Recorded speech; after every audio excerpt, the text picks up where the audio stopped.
अभी मैं हूँ नरेंद्र नगर में हाल फिलहाल और मेरे साथ मेरे 3 भाई और हैं। अब आज आपको दिखेगा नेक्सॉन CNG टर्बो का ये देखो पहाड़ दिखा देता हूँ आप लोगों को, अच्छी खासी हाइट है और नरेंद्र नगर ऋषिकेश से लगभग 18 किलोमीटर के आसपास ऊपर है, तो वहाँ पे भी मैं आ रखा हूँ एंड पहाड़ भी अच्छे खासे हैं। तो यहाँ पे अब आपको इसका ड्राइव रिव्यू दिखाऊंगा मैं, जिसमें हमारी नाइट ड्राइव रिव्यू भी होगा। अभी स्टार्ट हम लोग शाम से ही कर रहे हैं, शाम के 5:30-6 हो गए हैं, तो चलते हैं फटाफट और दिखाता हूँ आपको ड्राइव रिव्यू कैसा। इसमें निकल गया हूँ गाड़ी को लेके। अब हम लोग ऋषिकेश तो पहुँच गए थे पहले, बट अब जो हम लोग हैं वापस पहले पानीपत जा रहे हैं। और अभी भी जो है कई बार ऐसा रहेगा कि मतलब अपनी जो चढ़ाई है, यानी कि कभी हम लोग डिसेंट करेंगे, कभी हम लोग जो है थोड़ा सा ऊपर जाएंगे, ऐसा रहेगा सीन। और CNG में हम लोगों ने 205 किलोमीटर चला दी थी। हालांकि ARI जो क्लेम करती है वो 24 क्लेम करती है एंड उससे भी ज़्यादा गियर बदलना है मुझे। ARI जो क्लेम करती है वो 24 की करती है ना, हमने उससे कहीं ज़्यादा ही निकाल दी थी, 25.6 के आसपास की।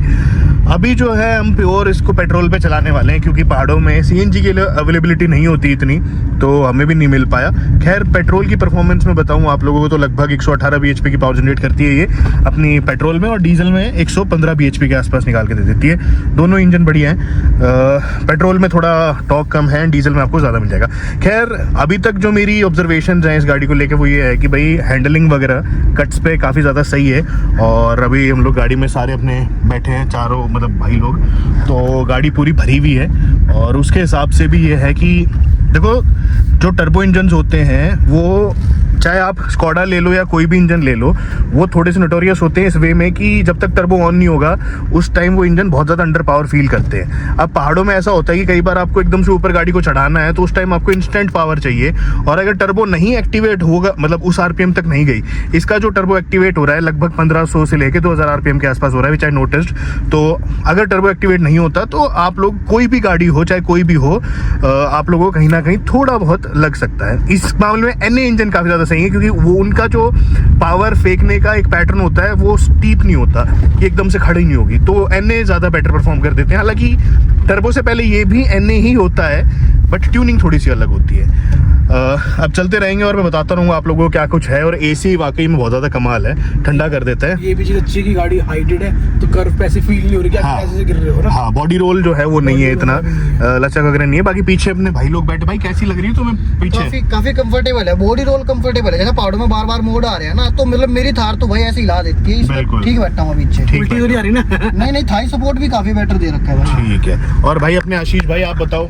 भाई एकदम मजा आ रहा है, ऐसा लग रहा है कि किसी S क्लास गाड़ी में बैठे हुए। अच्छा, नहीं लग्जरी तो है यार, मानना तो पड़ेगा। टाटा आजकल जो इंटीरियर में काफी अच्छा काम कर रहा है। हाँ, ये रूफ वगैरह देखो, हेड रेस्ट में भी 2-2 कप होल्डर दे रखे हैं यार। बाकी बड़ी सनरूफ दे रखी है, हैंड रेस्ट में भी 2 कप होल्डर दे रखे हैं, इतनी बड़ी सनरूफ दे रखी है। पीछे सब पीछे AC दे रखा है भाई। तुम्हें माहौल बना रखा मेरी तरफ करने का मेरा हर्ष भाई, मेरे ख्याल से अपने सेगमेंट में सबसे बड़ा सनरूफ होगा इसका, है ना? हाँ, नहीं और किसी में आता ही नहीं पैनोरामिक सनरूफ इस सेगमेंट में है ही नहीं। सिंगल पेन सनरूफ आ रहा है सब में। और इंडिया की सबसे सेफेस्ट गाड़ी है ये, पता तुझे? इंडिया की सबसे सेफेस्ट है भाई, है ना हर्ष भाई? हाँ। तुम ये देखो ना, ये इकलौती ऐसी गाड़ी है भारत के अंदर जो तुम्हें EV में मिल जाएगी। हाँ। और डीजल, पेट्रोल, CNG, और क्या चाहिए बंदे को? सही बात है। चीज सारे मतलब पूरा इंडिया कैप्चर कर लिया, इसलिए तो ज्यादा बिकती है गाड़ी। मतलब जिसको जो चाहिए ले लो। CNG में टर्बो इंजन भी, CNG में टर्बो भी सही बात है। और माइलेज 25।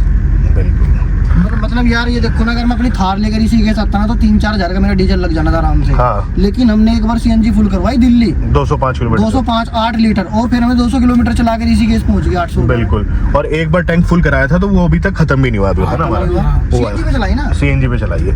तो कुल मिला के भाई आपको ये EV से भी बहुत ज़्यादा चीपर पड़ जाती है अगर हम CNG की बात करें ऑन द CNG साइड। ये वाली चीज़ है। बाकी मुझे बेस्ट चीज़ ये लगी कि कभी भी हम लोग अगर CNG लेते हैं तो उसमें बूट स्पेस कम हो जाती है ना भाई। लेकिन इसके अंदर वो भी नहीं है, क्योंकि ट्विन इसके अंदर सिलेंडर टेक्नोलॉजी है भाई, जिसकी वजह से जो अंदर जो इन्होंने मैनेजमेंट किया हुआ है ना।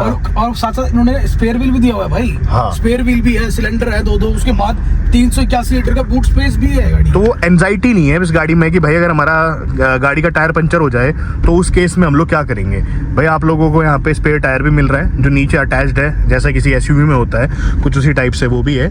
बस एक जो मेरे को इंप्रूवमेंट लगी, इनफैक्ट 2 मैं बोलूँगा, शायद अब जो अपडेटेड गाड़ी आ रही है उनमें नहीं होगा, इसमें हिल डिसेंट कंट्रोल नहीं है अपना, जिसकी वजह से पहाड़ों पे आपको बहुत बार ब्रेक मारने पड़ते हैं और कई बार ना ब्रेक फेडिंग हो जाती है। सिर्फ पहाड़ों का केस बता रहा हूँ मैं, ये आप लोगों को प्लेन में नहीं मिलेगा।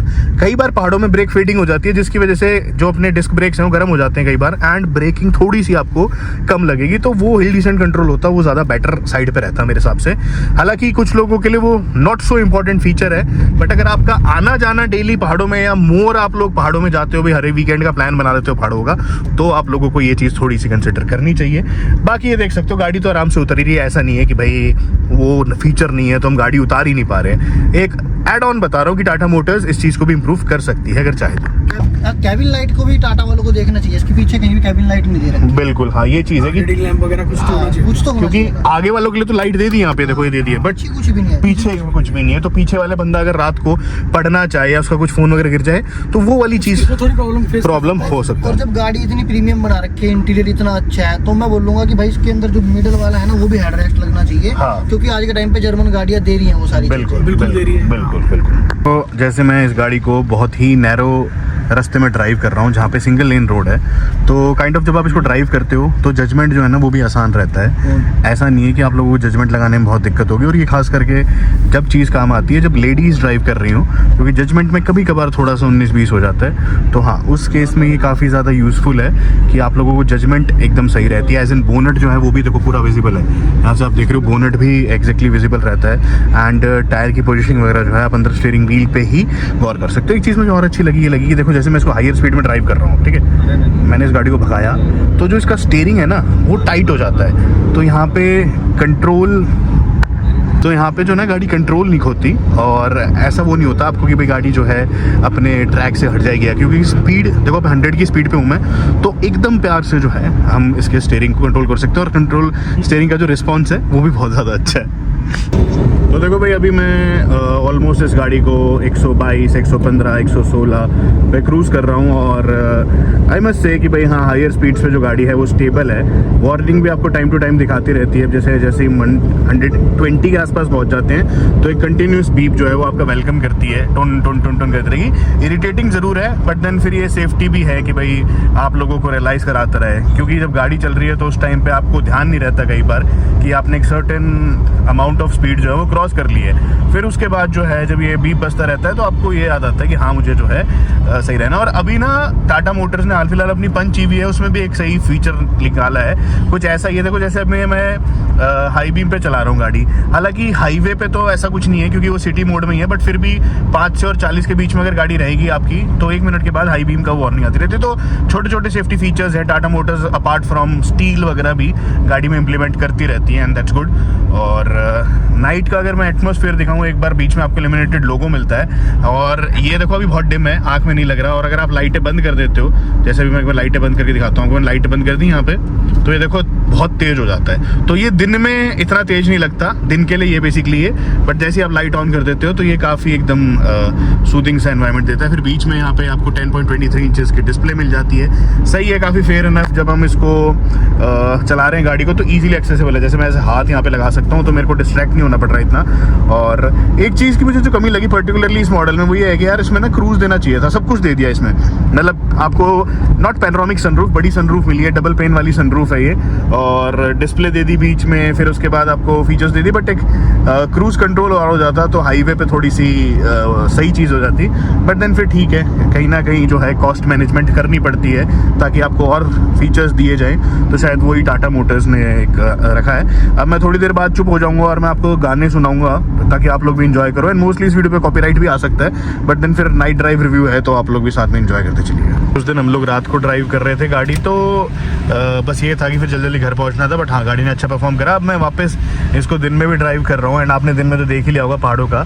सिटी की बात करेंगे, सिटी में कैसा कुछ परफॉर्म कर देती है the all new Tata Nexon ICNG with twin cylinder technology and बड़ी सनरूफ, इसके साथ साथ टर्बो इंजन, ये सारी चीज़ें मिलती हैं। तो देखो सिटी वगैरह में भी जो गाड़ी है उसको उठाने में आपको कोई ऐसी लोड नहीं लगेगी कि भाई बहुत ज़्यादा प्रेशर लग रहा है या फिर बहुत ज़्यादा हो रही है, और कई सारे फीचर्स जैसे कि एक्सप्रेस कूलिंग एंड ये सारी चीज़ें तो इंस्टेंटली आपकी गाड़ी को ठंडा कर ही देते हैं।